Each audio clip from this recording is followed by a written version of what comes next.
friends! Welcome to Bright Green Futures, Episode 18, The Power of Hope. I'm your host, Susan K. Quinn, and we're here to lift up stories about a more sustainable and just world and talk about the struggle to get there. This episode, we're going to talk about the 4 kinds of hope and how to understand the surge in hope and joy that's happening in this political moment we're having in America. I've been a big believer in hope long before this wave of joy and hopefulness that's come from the sudden change in the presidential ticket to Harris-Wells. In this moment, the words joy and hope are everywhere, and completely without the usual sneering and scoffing. I shared a meme that said, "My God, we've really been starved for joy and kindness, haven't we?" Yes, we have. I also shared a comic that showed people in an airplane looking out the window with the caption, "Attention passengers, there will be a moderate turbulence while we pass through the energy field pulsing up from the Democratic National Convention." It feels good and shows no signs of slowing down. I'll admit it's a bit of a strange feeling to have been cheerleading hope for a long time and then suddenly to have everyone around you start cheering too. What is even happening here? Hard times make despair and cynicism easy, and we've had no lack of hard times for a lot of years. And all along, the peddlers of hate and fear have been openly championing the worst traits of humanity. Bigotry, cruelty as the point, meanness portrayed as a virtue, and vulgarity that has nothing to do with the word fuck and everything to do with being the worst sort of human. We've been starved for open goodness, pure wholesomeness, and any kind of firm declaration that the right way to exist in the world is through kindness and compassion and love. What we crave is the affirmation that joy and hope are, in fact, essential parts of being fully human in the world. That goodness is, in short, good. And that it's not cheesy or silly or childish to say so, which is what all the cynics and hate scolds like to say. Hope and joy are, in fact, radical and subversive, a direct rebuttal to the brutality of the world. I've been saying this for a long time. So is Rebecca Solnit, champion of weaponizing compassion and hope as an action. She recently shared a post of hers from 2016 wherein she said, "I accidentally became in charge of hope 13 or so years ago, and I'm sticking to my job." That referred to the publication of her book, Hope in the Dark, back in 2004. I shared her post and added, "I accidentally became Hope's steady defender 4 years ago, and that job's now for life." 4 years ago was 2020, when I started publishing my solar punk novel series. I'd actually been writing hope punk since at least 2017, but in 2020, I took that public, actively championing hope punk with stories, posts, library and conference panels, and an article in Dreamforge magazine titled Rewriting the Future. And of course, more and more stories since then, and eventually a podcast. Along the way, I discovered we have a very complicated relationship with the word hope. It has many different meanings. It is very context dependent, and it's often weaponized in the bad way to actually kill hope, rather than the good way to sustain it and lead to action. In general, and as we're seeing viscerally now in the political landscape in America, the thing fascists fear most is hope. They have no idea how to cope with joyful, loving, and compassionate people. None. It is absolutely outside their universe, and at the same time, a direct rebuttal of it. This is the radical nature of hope. It is Antifa in the most elemental way. But it's difficult to sustain the belief in this, the belief that we're capable of being this way in the world when things are hard. And friends, I hope you understand I say this with love, but there are going to be some really hard times ahead. We need to get good at weaponizing this hope thing, which is why I'm going to do a deep dive into the 4 kinds of hope and how understanding the different types can help us sustain it. And maybe put to bed some of the fears in some corners that hope leads to complacency, when of course it does just the opposite. I hope it's obvious how all this relates to hopeful climate fiction, but to be blunt, the stories we tell ourselves about the possibility of hope are literally what makes it possible. Back in 2020, I stumbled across an academic presentation at a climate conference by then PhD student Jasmine Kirkbride, where she examined the roles 4 kinds of hope played in fiction and climate activism. Here are the 4 kinds. Hope as deceiver, wishful thinking or false hope.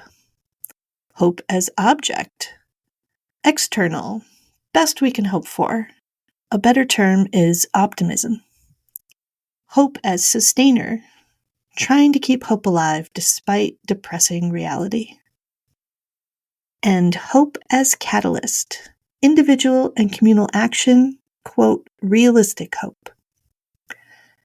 The first 2, deceptive hope and optimistic hope, are essentially passive. The wishful thinking that things will just work out or that there's nothing to be done but hope for the best are disempowering versions of the word. The people who mock hope are saying all versions of hope are this passive thing that only the ridiculous or the childish would believe in. What they're really doing, however, is trying to destroy the 2 active forms of hope, sustaining hope and catalyzing hope. Ironically, those who mock hope the hardest are often arguing for passivity themselves with a very strong commitment to their despair and that nothing can be done. You'll hear the echoes of this in any argument that says some action, voting, speaking out, protests, literally any action working for change, is, quote, pointless. They, the cynics and doomers, are, quote, just being realistic. Unlike you, silly dreamers, who believe in utopias, or naive children who think everything will be just fine on its own. Scratch a little deeper, and these folks are often one step away from justifying violence as, quote, the only answer. But it's hard to justify violence when there are other options. Sustaining hope and catalyzing hope offer those other options. So let's unpack those a little. Sustaining hope is the kind that gets you through when you can't see the actual pathway. The lights are off, darkness has descended upon the world, and none of the flashlights are working. Or the future is literally unknowable, as the future always is. So you feel your way forward, moving on faith in the process, focusing on actions that are good regardless of whether they, quote, work. These actions support core human values, things like compassion, kindness, caring works, feeding people, working for justice and equal rights. Throughout history, at all times and in every movement, this kind of sustaining hope is what moved people. Activists don't take the actions they do because they think the outcome is guaranteed. They hope to win the right to gay marriage, but more importantly, they know it's worth working for regardless. One of my favorite quotes on sustaining hope comes from Václav Havel, Czech dissident, writer, and statesman. He says, "Hope is not the conviction that something will turn out well, but the certainty that something is worth doing, no matter how it turns out. Another word for that is belief or faith, not of the religious kind, but in something bigger than yourself. I have a sustaining hope in the power of story. I have a belief that radical compassion and kindness are better, more human, more sustainable ways of being. I have faith that people can work together, and when they do, that there's no problem they cannot solve and no force on earth that can stop them. That sustaining hope is what I put into action every day. Catalyzing hope, by contrast, is the hope you have when you can see the way out. There's a light at the end of the tunnel. Something has changed, and possibilities have opened up. Or you simply learn some new piece of information, or hear a story that feels true, and suddenly you feel that surge of catalyzing hope, the kind that gets you moving, taking action because you think the chances of it working out have suddenly increased. This will work, you think. And if there's one thing psychology has taught us, it's that humans are motivated when they think something that they want is within reach and the likelihood of reaching it is high. Catalyzing hope is what we're seeing right now with the US presidential election. People see the possibility of change as more real now. They can see the pathway forward. So now they're ready to come together, work together, organize, and move forward together. There's no point in me saying, you could have done that before, because the truth is that many people can't. Unless they see the pathway forward, they will stand in the dark and despair. For many people, catalyzing hope is the only kind of hope they can access. They don't have the faith or belief that we're capable of this, that at any moment we can decide to organize, be compassionate, work together. They might believe that for themselves, but they have no faith in the rest of humanity. Sustaining hope does not work for them because they cannot see it. And part of the reason they can't possibly imagine it working is that all our stories have, on repeat, forever, shown them nothing but darkness and conflict. Which is why I write these hopeful climate fiction stories. So folks can see what this actually looks like. So they can access that catalyzing hope that will spur them to action. Or maybe, just maybe, I can tell a story so true, one that resonates so deeply, that it reminds you of the faith you once had, the belief that we are capable of this, of caring, of working together. This slow work, this storytelling work, this movement building work is important to make the future visible for people. It's the foundation upon which an explosion of hope due to a change in circumstances can catalyze real change. My friends, we have more hard times ahead. The climate will worsen. The future is made of precarity and unpredictability, which is why we need to build systems of resilience now so we can weather the literal storms and the political and economic ones that are to come. Resilience is what gets us through because we can't predict the future or rely on passive hope. What we need are a lot of folks who can envision a better future and work actively to make it happen.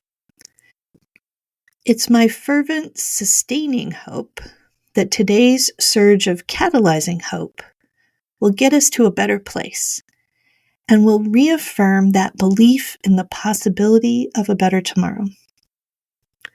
Kirkbride said in her presentation that Hope Punk stories focus on hope as a sustainer and a catalyst, that it transgresses the line between fiction and reality to manifest hope in its readers. I certainly hope so. As a parting note, I dredged up this post from January 6th, 2021. It says, me, switching all remaining auxiliary power from sustaining hope to catalyzing hope. Also me, I, Captain. I wrote this post in that shining moment between when we won the Georgia runoff and thus secured a Senate majority and before the insurrection just minutes later. We had more hard times ahead. But I wasn't wrong. The insurrection failed, democracy held, and we had a peaceful transfer of power. And the work from that moment forward was all about charting a new path and making it happen. Sustaining hope when we can't see the path forward. Catalyzing hope when we can. Let's get to work. If you enjoyed this episode of Bright Green Futures, please support the show by subscribing and sharing the stories with your friends, including our growing list of hopeful climate fiction recommended reads on the Substack. If you listen to the pod elsewhere, make sure to subscribe to the Substack to get the bonus newsletters between podcast episodes. And make sure to enter the August giveaway going on right now. I'm giving away hopeful anthologies, notebooks, and a special solar punk mug I designed myself. Bye for now, and remember to keep imagining the possibilities.